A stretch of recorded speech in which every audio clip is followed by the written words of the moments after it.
тими миллии футболи Тоҷикистон таҳти роҳбарии мутахассиси хорватӣ Петр Сегер дар душанбе ҷамъ омада омодагиҳоро ба бозии аввали интихобии ҷоми ҷаҳон 2026 бо тими Урдун оғоз кард. Тайёрии аввали якачини кишвар дар варзишгоҳи марказии шаҳри Душанбе баргузор шуда бештар аз 1 соат идома ёфт. Дар ҳайати мунтахаби меҳан дар ҳоли ҳозир 17 бозигар аз он ҷумла 15 футболбоз ва 2 дарвозабон ҷамъ омадаанд. Бозигарони боқимонда пас аз бозӣ дар бошгоҳҳои худ ба тими миллӣ мепайванданд.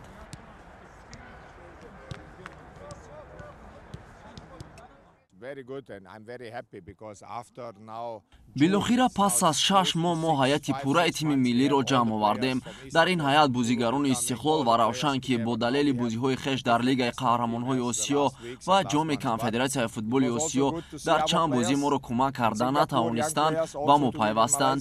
Бозиҳо бо Сингапур ва иштирок дар ҷоми Мердек бисёр хуб буданд, зеро мо имкон пайдо кардем то чанд бозигари ҷавонро аз назар гузаронем. Умед дорем ки аз миёни ин ҳайат то бозӣ бо Урдун як дастаи бисёр хубро омода месозем. Бисёр мутаассифам ки 2 бозигари шинохтаи кишвар Манучер Ҷалилов ва Шеридин Бобоев дар ин бозиҳо моро кӯмак карда наметавонанд. Он бозигароне ки дар ҳайати олимпии кишвар бозӣ доранд мо аз назар гузаронида истодаем ва бовар дорем ки онҳо низ дар ояндаи наздик ба дастаи мунтахаб кӯмаки хешро мерасонанд. Ман қарори ниҳоии худро қабл аз оғози чемпионати Осиё мебарорам. Ҳама бозигарон имкон доранд то дар тими миллӣ бозӣ кунанд.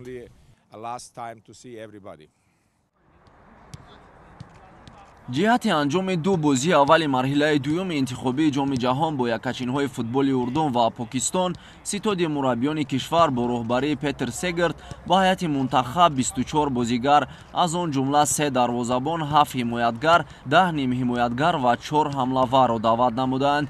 Аз миёни 24 бозигар 8 нафарашонро легионер ташкил медиҳанд. Яке аз ҳадафҳои асосии мунтахаби меҳан ин бозии арзанда нишон додан дар баробари рақибони пурқувват мебошад.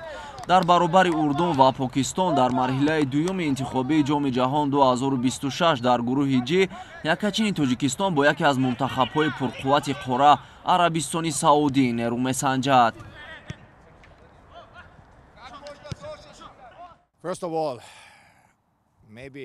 ҳамагон бар он назаранд ки рақиби асосии мо ин якачини Урдун аст, аммо ман ба ҳамаи рақибон чӣ Урдун, Покистон ва Арабистони Саудӣ эҳтиром дорам.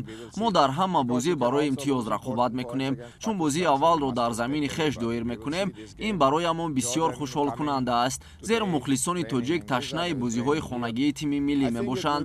Агар тамоми мухлисон ба варзишгоҳ биёянд, ин бисёр хуб ва барои пирӯзӣ осонтар хоҳад буд.